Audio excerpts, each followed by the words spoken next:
Então, hoje, nesse Tech Stories, a gente está com uma pessoa muito especial aqui, eu e o Edu. A gente está recebendo a Marcele Andrade, ela que nasceu em Jacareí, filha do Isaac Rosa, tem o filho que se chama Tomás. Ela, aparentemente, é apaixonada por feijoada e ela começou ganhando a sua grana dançando. Ela vai contar um pouquinho para a gente sobre isso. Hoje a gente tem o prazer de receber a Marcele. Marcele, já começa contando aí pro pessoal como que você ganhou o teu primeiro trocado aí dançando.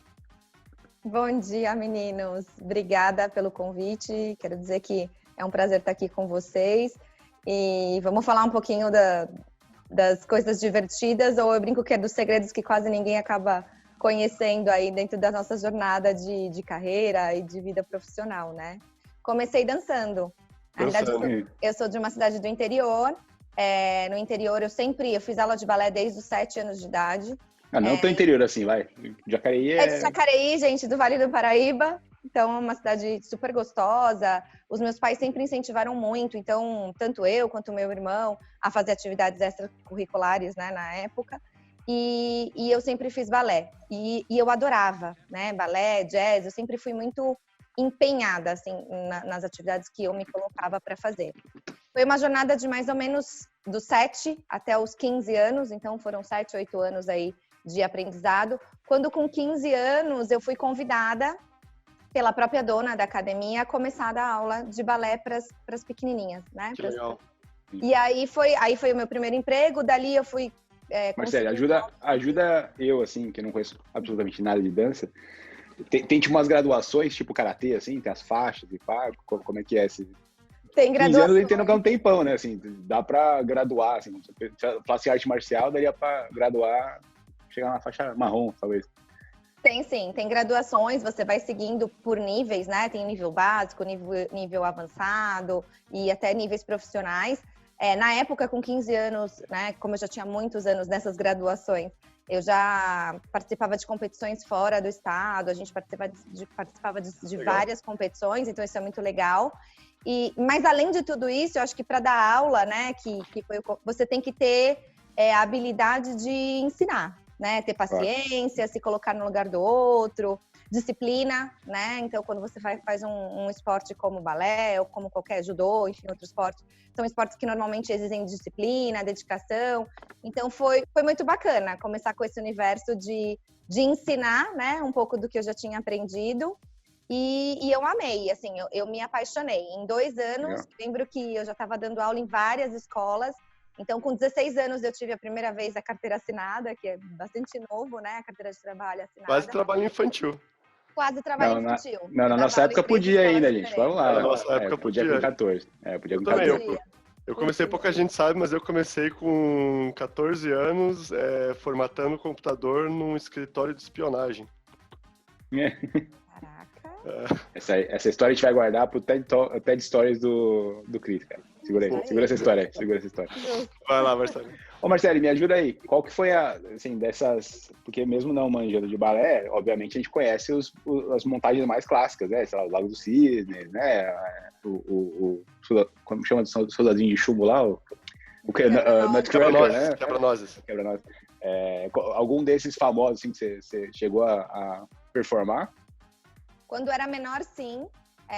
Dancei o quebra-nozes, a gente dança outras dessas todas famosas. Quando você vai ganhando mais maturidade, aí você escolhe qual segmento da dança você quer seguir.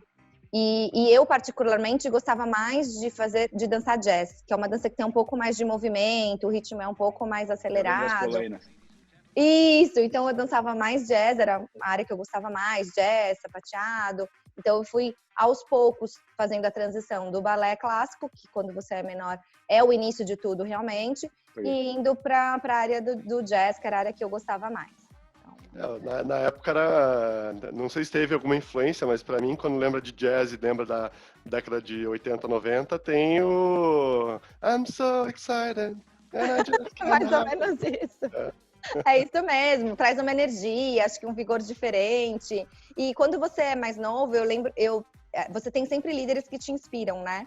E a minha professora, por exemplo, que foi essa que fez toda essa jornada comigo na área de dança, por exemplo, era uma pessoa que é uma pessoa ainda, né, que me inspira muito. E ela sempre foi mais ligada à área do jazz, por exemplo. Então, acho que isso também influenciou para que eu me inspirasse e fizesse essa transição, né? Legal. Então, daí você trouxe disciplina, empatia, já ressaltou aí. Trouxe disciplina, trouxe empatia, e trouxe uma coisa que eu achei que eu não tinha, que era a capacidade de ensinar, né? Eu falei, nossa, mas tão nova, será que eu tenho criança, essa... Né? Para criança, será que eu tenho essa capacidade? E eu vi que, puxa, eu tinha, apesar de ser bastante rígida no meu método de trabalhar, ou de ser mesmo desde nova, eu tinha essa capacidade. Então foi muito bacana, porque eu consegui, em 1 ano, 2 anos, eu dava aula em várias escolas diferentes. Então eu tinha uma rotina onde eu estudava de manhã, né, normal, no colegial, fazia colegial de manhã, e no período da tarde e à noite eu dava as aulas e estudava também. Que bacana. Então, era muito gostoso, muito gostoso. E já dava aula em escolas diferentes. Escolas diferentes. A Marcela é franqueada já. Que bacana. Era bem gostoso. Muito bom. E aí... Vai lá, Edu. Fala aí. Eu ia perguntar o primeiro gancho, e na sua história, assim, não profissionalmente, mas quando você teve o primeiro contato com tecnologia? Então, aí vem a troca de fase, né? Essa fase foi maravilhosa, assim, acho que é muito do que eu sou e até de como eu sou como pessoa, das minhas características vem desse momento, de tudo isso que eu vivi com a dança, de todo esse aprendizado. Mas quando foi passando o tempo, quando eu tinha uns 17, 18, meu pai sempre me questionava, né? Você vai viver da dança? Puxa, é uma carreira muito difícil. Talvez você tenha que montar uma academia, talvez você tenha que, né, criar alguns outros modelos. Você não acha que você poderia pensar em outras coisas?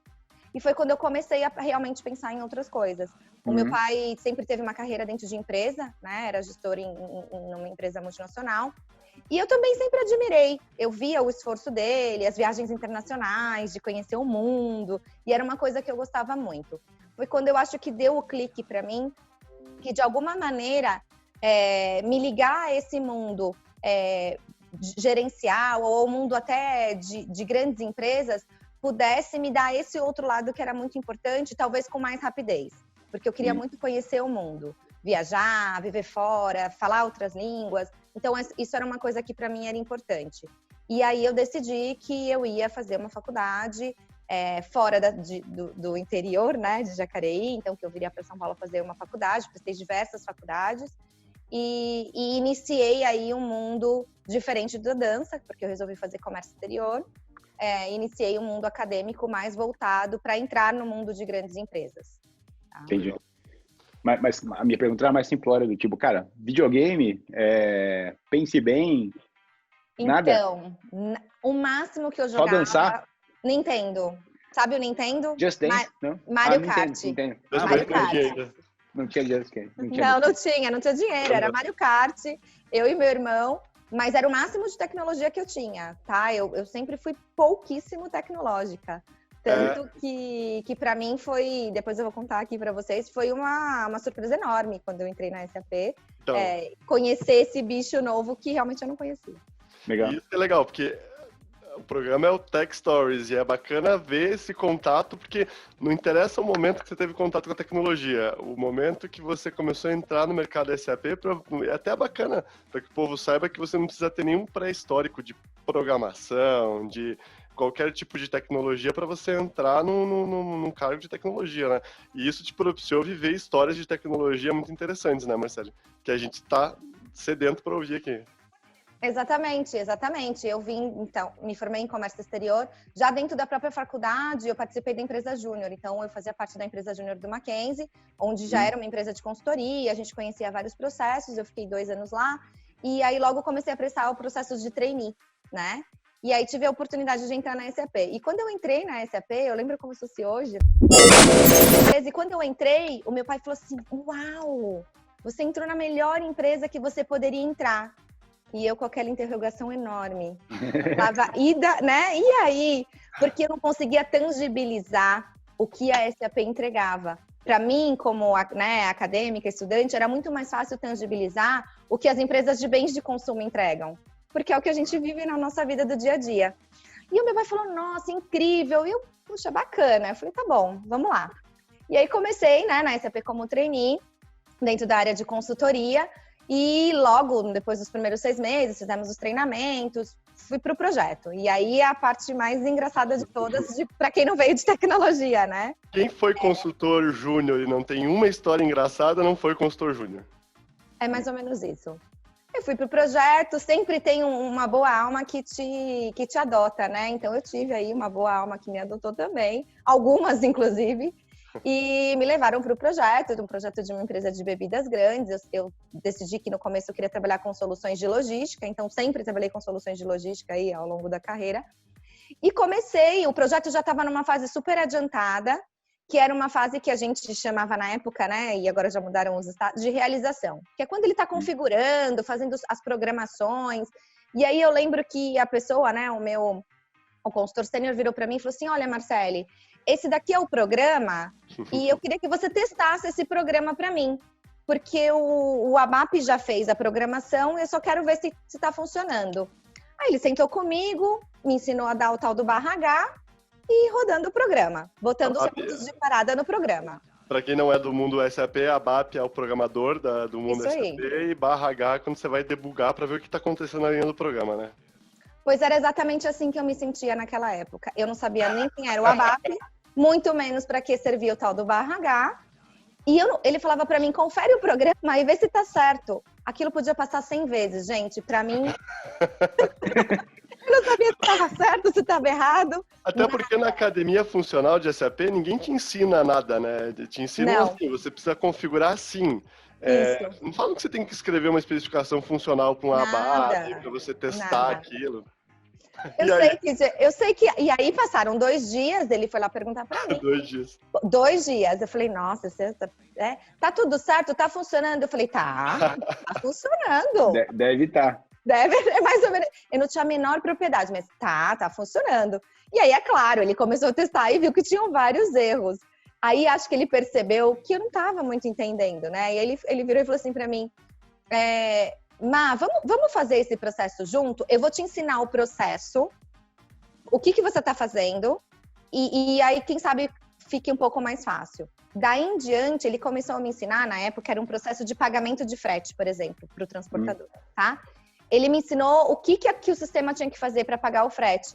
E os relacionamentos que tinham entre tabela, não sei o quê, e começou a fazer sentido. Mas mesmo assim, eu lembro que durante, sei lá, os primeiros 3 meses no projeto, minha mãe perguntava, e aí, você tá gostando? E eu vou dar exatamente a resposta que eu dava pra ela, gente. Eu falava assim, mãe, eu não sei o que eu quero fazer, mas eu sei o que eu não quero fazer. É isso. É isso. 15 anos depois.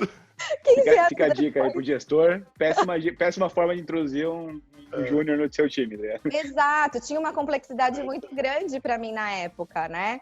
Mas aí o projeto foi passando, acho que eles se adequaram, foram me dando atividades aí mais, né? Passei pelo velho e bom transporte de cargas de dados. Então, coisas com que faziam, que eram menos complexas para mim naquele Faz a documentação aí. Isso, fazer documentação, com que eu entendesse o processo. Quando eu entendi o processo, que foi quando eu saí desse primeiro projeto e eu consegui entender minimamente, vamos ser bem honesto, o que era aquele projeto, quais eram as minhas atividades, como é que eu podia fazer, aí deu o clique, aí eu falei, opa, acho que eu vou gostar. Tem 2 coisas que o júnior sente, né? O medo de ser descoberto, o medo do impostor, né? Porque você tá ali e você se posiciona na frente do cliente, assim como eu sou o consultor, porque você é um consultor, você tem que ter postura, e daí você volta para ali, você fica nessa inquietude, né? Putz, mas não sei exatamente o que eu tô fazendo, preciso perguntar, preciso fazer, e vai dando aquela ansiedade, né? Qual foi o momento, assim, que você falou, ferrou, tô desesperado mesmo, preciso correr para alguém, porque não vai dar boa isso aqui. Teve esse momento, passando esse primeiro projeto, eu fui para um segundo, e aí você sai do primeiro projeto, né, o pessoal que trabalha com tecnologia vai saber, você já é ótimo. Isso aí, você já virou sênior, né? Zero, isso, agora você sabe o meio, você já tá quase ótimo. E aí eu fui para um projeto, quase sozinha, tinha uma pessoa que ficava 2 vezes por semana comigo, e os outros 3 dias por semana eu ficava sozinha. E ele saía, uma pessoa que eu adoro, assim, um cara que trabalhou comigo muitos anos. E ele saía e deixava as atividades que eu tinha que fazer, eu já tinha tudo meio programado, não sei o quê. E ele deixou a tal das atividades, eu tentava fazer as atividades, e o negócio não ia. E o negócio não ia, e o negócio não ia. Aí até que eu liguei, eu falei, chama Marcelo. Falei, Marcelinho, ó, eu não sei, não tá dando certo, não tô conseguindo, não vai pra lado nenhum. Ele saiu do projeto que ele tava e voltou pra olhar comigo, e ele falou, Má, tá certo, não tem nada errado. Aqui, o negócio tá certo. Olha quanto é complexo, porque na realidade estava correto, mas o meu medo de errar era tão grande que eu falava, putz, acho que não tá dando certo, alguma coisa tá errada, não tá funcionando, não sei o quê. E ele chegou, sentou na cadeira, como todo cara sênior, né? Senta na cadeira 2 minutos, pá, tá tudo certo. Você fala, poxa, eu aqui Você cria aquela admiração pelas pessoas sêniors, né? Aí quando você virar sênior, você começa a pensar assim, tipo, pô, era tão fácil assim? Exato, é mais ou menos isso, mais ou menos isso. Então eu pergunto um pouco antes, né? Como é que é para alguém que fez uma faculdade não relacionada à tecnologia, que não vivia esse meio, olhar o mundo... Porque para quem não é de SAP, talvez essa pergunta não faça muito sentido, mas para quem vai entender o que eu tô falando. SAP é um mundinho à parte, né, cara? Com suas regras, com suas siglas, com os seus módulos. Como é que é isso, assim? Tipo, chegar na empresa e falar, cara, o mundo é gigante, porque parece gigante quando você chega. E é o que você falou, assim, além do processo, eu tenho que entender o que é um projeto, como é que o consultor se porta. Tem mil coisas para aprender de cara, assim, né, cara? Como é que é isso? Na realidade, se eu tivesse que reviver, né? E às vezes depois que você vira sênior, você revive isso com as pessoas que você vai aí treinando ao longo do tempo, né? As dicas que eu daria são as seguintes, né? Primeiro, não tenha pressa. Sim, você vai entender, é só uma questão de tempo. E aquela máxima que a gente sempre fala, né? Não tenha nenhuma vergonha de perguntar. Pode parecer muito ridículo para você, mas um dia foi ridículo para mim também. E não tem problema nenhum. E se preocupe em entender muito mais o processo que você está fazendo. Né? Puxa, você está fazendo um processo, né, de finanças nessa empresa, ou você está fazendo um processo comercial nessa empresa. Se preocupa em entender o processo, porque automaticamente a parte de tecnologia ficará mais fácil. Porque para quem não veio de tecnologia, quando você começa a entender o processo, você vai desmistificando. Começa a ter lógica para você. Tá? Então, eu acho que via processo fica mais fácil. É isso aí, para quem veio de tecnologia, daí falam a primeira vez num CFOP para você, que é um código fiscal da nota fiscal. Daí você fala, o quê? Isso aí é um código? Bota isso aonde na linha de programação aqui? Porque eu vi de tecnologia. Exato, é o oposto, né? Quando a gente vai falar com um time de programação, por exemplo, muitas vezes eles querem tudo pronto, de que campo ele tira, para que tabela ele passa, sem entender o processo. Então, acho que a dica para quem veio do mundo como eu, que era zero de tecnologia, entenda bem o processo, porque a tecnologia vai ser incorporada. Legal. Mas aí, uma dúvida. Me conta, tipo, o maior, na sua carreira de consultora, não precisa ser necessariamente como júnior, o maior desastre que aconteceu. Cara, foi culpa minha, deu errado. E aí, como você saiu disso, claro? Tá, sempre tem o maior desastre, sim, foi culpa minha e deu errado. E, eu vou fazer a pergunta, vocês todos vão saber. Quem trabalha com projetos sabe que o primeiro erro de qualquer Go Live é uma virada de sistema, quando você sai do sistema anterior para ir para um sistema novo. Qual é o primeiro erro de qualquer Go Live? Dado mestre. Dado mestre. É dado mestre. Com certeza você deixou de carregar uma tabela, fez carregamento de algumas tabelas de maneira errada, e aquele processo era um processo, assim, vital para a empresa. Exatamente. No meu caso, que trabalhava com a parte de logística, eram processos de faturamento, saída de nota, saída do transportador, exatamente. E sim, eu carreguei a tabela errada. Então, assim, foi bastante difícil. Eu tive que reverter o processo em horas, né? Quando você tem aí alguma coisa que está errada, você tem que reverter isso em horas, porque está parando uma operação. Graças a Deus foi possível reverter, mas na hora para você é assustador, né? Porque como você nunca passou por tudo aquilo, a fila está se formando, a nota fiscal não está saindo, você fala, opa, meu Deus, olha o tamanho do que eu fiz. Mas deu para reverter, mas muito assustador, gente. Eu fiquei assim, em pânico, para ser bem honesta. Sempre dá, né? Não vou deixar você sozinha nessa aí, Marcelo. Eu também, uma vez, tava a lista de configuração do projeto e eu minimizei o Excel para priorizar o que eu tinha que fazer e escondi a linha de configuração dos impostos retidos. Impostos retidos é um troço chato de configurar no SAP. Daí descobri na semana do Go Live que estava sem configurar e daí tive que virar também, 5 noites sem dormir, virei um zumbi, mas sempre dá para reverter, isso que é a mensagem. Né? Sempre tem umas outras pérolas, né? Tem uma engraçada de Go Live que sempre acontece quando os programadores vão criar os nossos programas aí, que às vezes são necessários, eles acabam colocando o nome do pai, nos testes, né? Nome do pai, do filho, da família, o endereço da casa da mãe. E assim, um belo dia, eu estava num projeto e um programador teve a maravilhosa ideia de colocar no número do telefone de contato da nota fiscal, para você poder ligar para a empresa, caso desse algum problema, o número de telefone da SAP.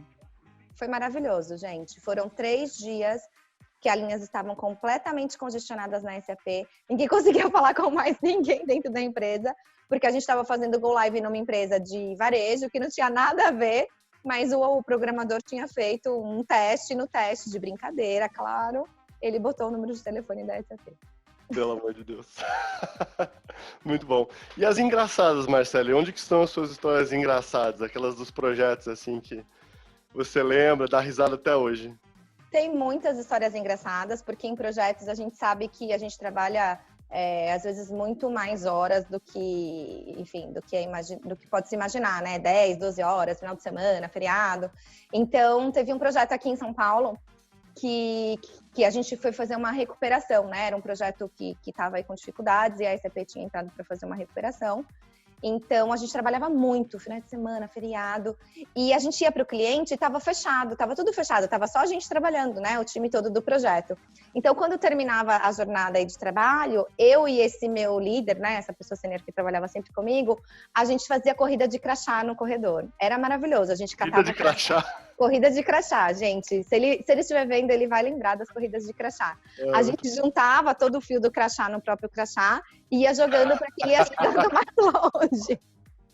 Então, a gente fez várias corridas de crachá no corredor. A gente não sabe até hoje se teve câmeras na época ou não, mas teve muita corrida de crachá, tipo 8, 9 da noite, a gente disputava nas corridas de crachá. Fica a dica aí. A Marcelo foi o presidente de empresa, agora que vão ver esse vídeo e vão sair correndo atrás das câmeras de segurança, ver se acham. As corridas de crachá.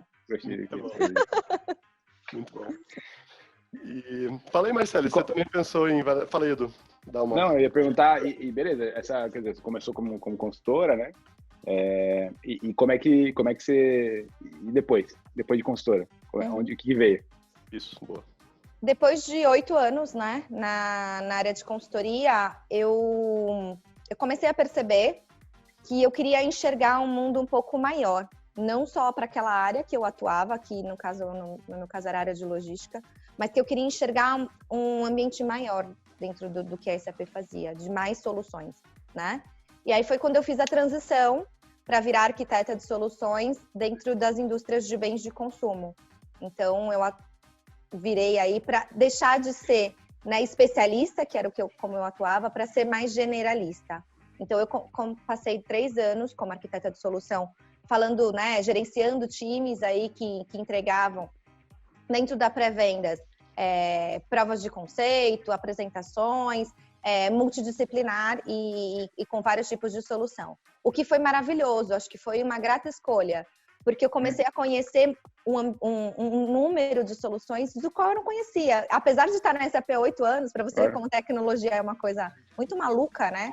Porque, primeiro, que muda muito, segundo, que o universo é enorme de soluções. Eu estava na SAP há 8 anos, mas eu não conhecia soluções, por exemplo, de base de plataforma, soluções, por exemplo, da área de marketing e assim por diante. Então, eu tive a oportunidade não só de conhecer, como gerenciar os times, né? Atuar como gestora desses times aí, nessas atuações em clientes. Então, foi bem bacana. Passou algum tempo, eu brinco que eu tenho uma formiguinha aí, que eu brinco que na média em 3, 4 anos eu gosto de ter desafios novos. Então, passou desse tempo, eu recebi uma proposta, né? Tive uma oportunidade de ir trabalhar no time de COEs, que é o Centro de Excelência da SAP. onde eu ia atuar como geração de demanda, né? Atuar cada vez mais próximo aí da área de vendas na SAP, para gerar novas demandas dentro da área de supply.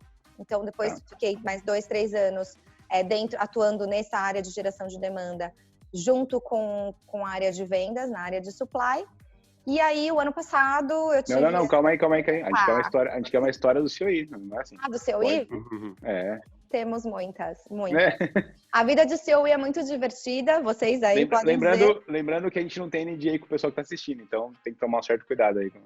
Pode deixar, não, fica tranquilo. Fica tranquilo. Faça o disclaimer aqui agora. Eu acho que o que mais acontece dentro da vida de COI é encantadora, porque eu brinco que você passa por várias empresas num curto período de tempo. Então, às vezes, em 1 semana, 2 semanas, eu fazia apresentações com 2, 3 clientes por semana, às vezes 5, 6 clientes por semana, entendendo os desafios, colocando as nossas soluções. Então, tudo isso é encantador. Mas antes de chegar a essa etapa, tem uma série de alinhamentos internos que a gente tem que fazer, né? Para que você chegue no cliente com a informação que o cliente está esperando receber. E muitas vezes, o nosso alinhamento dentro da área do Centro de Excelência é com o time de vendas, né? E a gente sabe que na área de vendas eles são bastante ansiosos, né? Para mostrar soluções para o cliente, ou até para enxergar oportunidades. E nem sempre a gente consegue ter esse alinhamento prévio da melhor maneira. E muitas vezes a gente é guiado pelo time aí de vendas, e então é bastante engraçado, porque aconteceram várias vezes, tá, gente? Várias. No começo eu me desesperava, depois eu já falava, agora eu já sei, eu tenho aqui. Você vai para a reunião e aí o vendedor fala para você, olha, você vai vender essa solução de gestão de armazenagem, por exemplo, dentro de supply chain. O cara quer saber de armazenagem. Bacana, você vai preparado para isso, fez todo o seu processo, tá tudo certo, pesquisou da empresa antes, já viu se eles tinham o armazém, né? Você senta na reunião, não deu nem tempo de você abrir o seu computador, e aí o diretor que vai lá falar para você, que bom que você veio falar aqui de manutenção de ativos. Você fala, poxa, manutenção de ativos. Exatamente isso que eu vim falar. Exatamente isso que eu vim falar. E aí no começo eu falava, putz, eu falava, tá, então me conta um pouquinho. E eles iam contando e eu me virava para achar alguma outra apresentação. Mas aquilo gerava um desconforto em mim enorme. Mas anos de consultoria já tá ali com o gingado bem calibrado. Exato. Agora eu brinco que depois de você passar isso algumas vezes, você leva o seu computador e virou seu arco e flecha. Eu falo. Então você tem tudo lá dentro. Então, mesmo que o vendedor te fale, alguém te fale, você vai falar de gestão de armazém, você está preparada para se o cara perguntar de manutenção, para se o cara perguntar de planejamento ou de qualquer outro tema. Porque você já está mais esperta. Mas no começo, eu caí nessa cilada várias vezes, tá? Eu acho que, eu corroborando, né, com a sua história aí, acho que tem tudo a ver com o que você falou. Assim. Na prática, a gente não controla a dor, né, ou a oportunidade que a gente enxerga. Assim. Acho que essa é uma característica super bacana do seu ir, no sentido que quando você senta na mesa para conversar, você está conversando e qualquer coisa pode surgir dali. E vai muito da sua habilidade de criar repertório, né? Mas aí dá para ligar muito bem com o começo da sua história, né? Quando você não sabia nem o processo, como é que você ia testar, que era falta de repertório, no final das contas, eu não tenho repertório deste processo, o que é um projeto e tal. E aí você precisa realmente anos trilhando aí, colecionando repertório, colecionando experiência, para você poder chegar nesse nível de sentar na frente do cliente, se preparar para A e estar disposta aí a ir para B, ou para C, ou para D. Na prática, Sim, exatamente. Você tem que se preparar porque vai acontecer. A única certeza que eu tenho, gente, vai acontecer. E várias vezes. Faz parte do processo. Então, Marcele, né, teve um tempo nessa tua história aí que você morou em Curitiba, Balneário Camboriú, Bauru, Niterói, Chile e República Dominicana. Eu nem faço ideia como é morar na República Dominicana. Conta aí um pouco pra galera algumas histórias dessa tua vida aí, viajando por todos esses pontos. Eu acho que essa é a parte mais gostosa. Na verdade, todo esse processo, majoritariamente, ele aconteceu quando eu estava atuando na consultoria. Então, na consultoria, a gente fica com projetos, às vezes, com uma longa extensão de tempo, né? E aí, por uma questão logística, normalmente a gente mora aí em locais diferentes. Então, foi uma delícia. Eu gostava muito. No começo eu brinco que a gente gosta mais, depois no final você já vai ficando mais inquieto. Eu brinco que aí você quer dormir na tua cama, tomar banho no seu chuveiro. Mas eu acho que, no geral, foi muito gostoso. Porque eu conheci cidades que eu nunca imaginei conhecer. Países que eu nunca imaginei, né, conhecer. E não só conhecer, porque eu acho que uma coisa é você conhecer o país como turista. Outra é morando, né?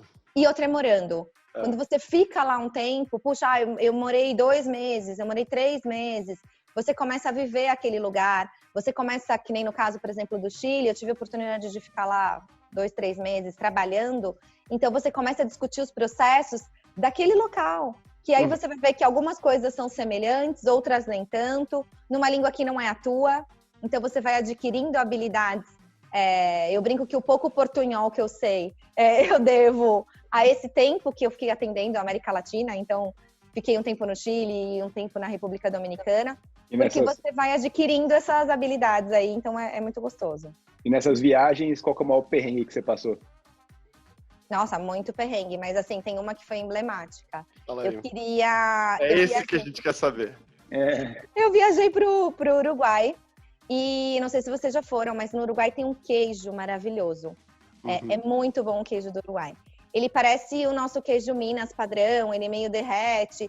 E eu, na minha inocência, não tinha a menor ideia de que eu não poderia trazer o queijo para o Brasil, porque tá dentro lá dos produtos que a gente não pode trazer. Então, fui lá, comprei vários queijos, muito bacana, no Uruguai. E eu queria comprar, para trazer o queijo, eu precisava de uma sacola térmica.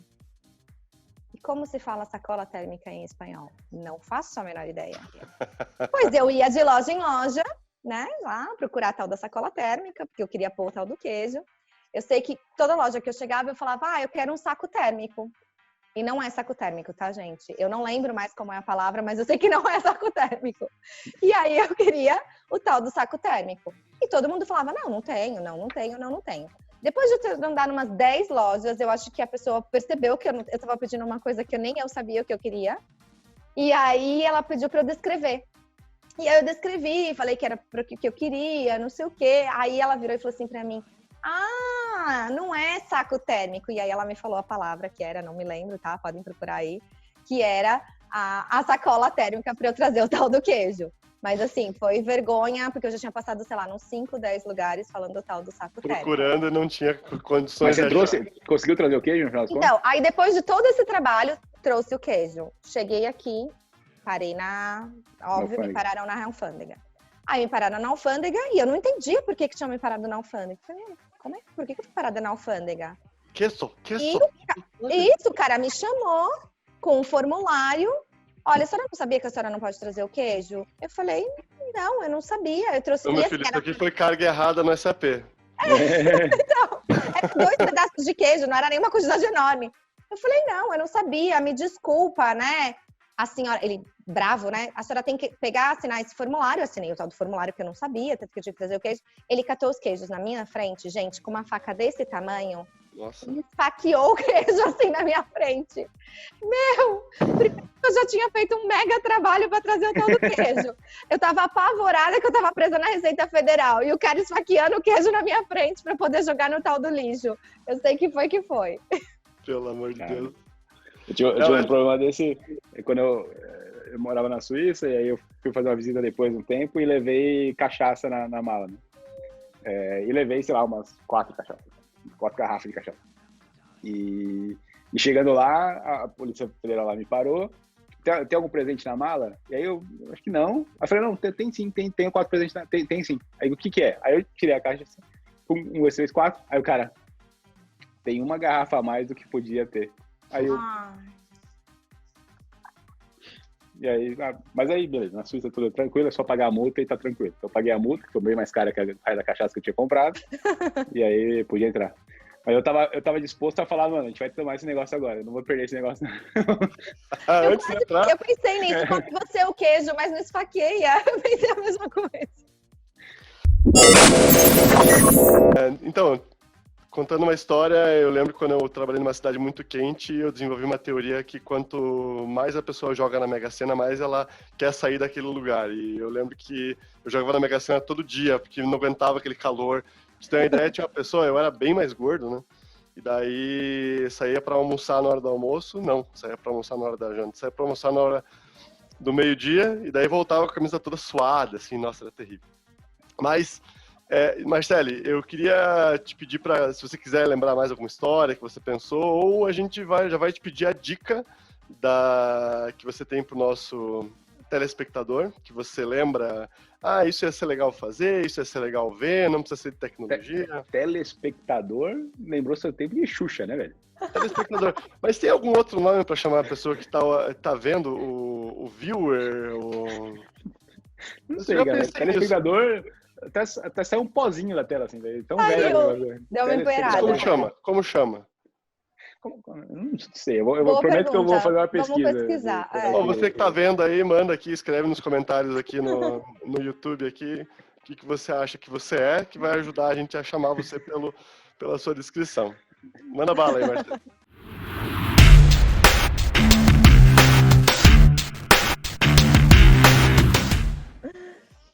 Bom, acho que tem uma outra história só que eu queria compartilhar, né? Puxa, nessa jornada toda, no final dela agora, eu estou numa posição de liderança. E agora, de novo, essa parte de tecnologia, ela se faz muito importante, né? Então, muitos das pessoas que eu conheço, né, querem e almejam a liderança.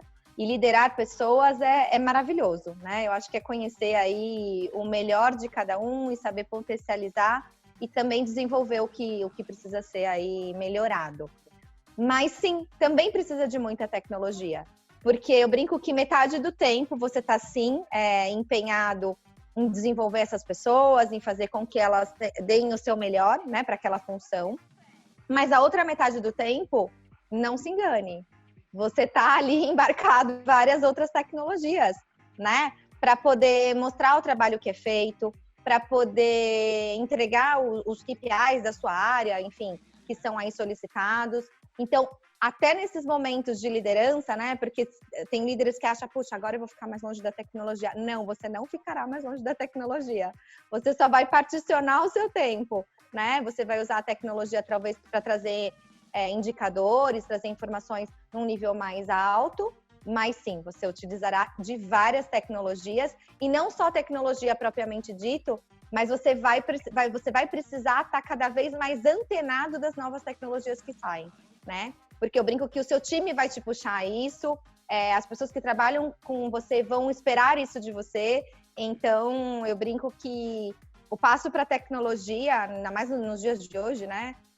É um passo sem volta. Então, a gente tem que aproveitar o que ela traz de melhor e se divertir, né? Seja com a corrida de crachá, seja fazendo... O meu time sabe, fazendo receita com eles no happy hour virtual. Então, assim, a gente tem que se divertir. Não tem outra maneira.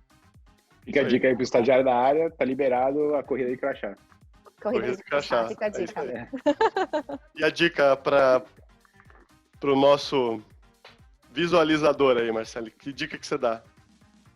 Eu acho que a maior dica, né, quando a gente trabalha com tecnologia, é ser sempre inquieto, né? Eu acho que isso é super importante. Principalmente, não importa se você vem do mundo da tecnologia ou não. O que vai fazer com que você se desenvolva é essa inquietude que você tem que ter internamente, de conhecer o novo, de testar isso, de ver se vai dar certo. E se der errado, tudo bem. Que dê errado logo. A gente brinca, né, nesse mundo agora novo, de inovação. Quanto mais rápido eu testar, mais rápido eu vou saber se eu errei. A vida da gente, né, a nossa carreira, a nossa vida, tanto pessoal quanto profissional, ela é feita de vários testes.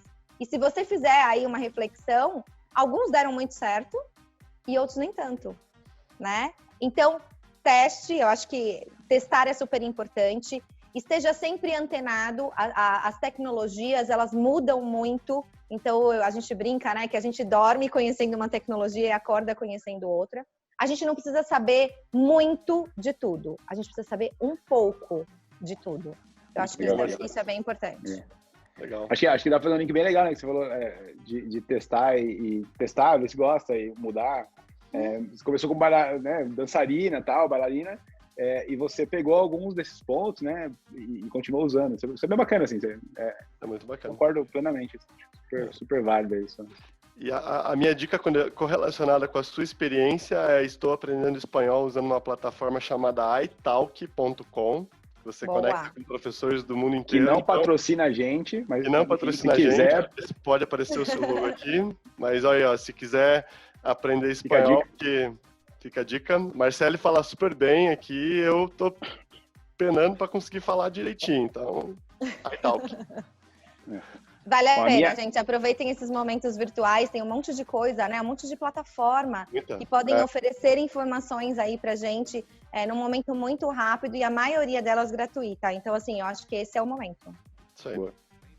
A minha dica, pegando o jazz da década de 80 ali da Marcele, né? Que me lembrou Flashdance. Mas eu vou dar outra dica da década de 80, que é Thundercats.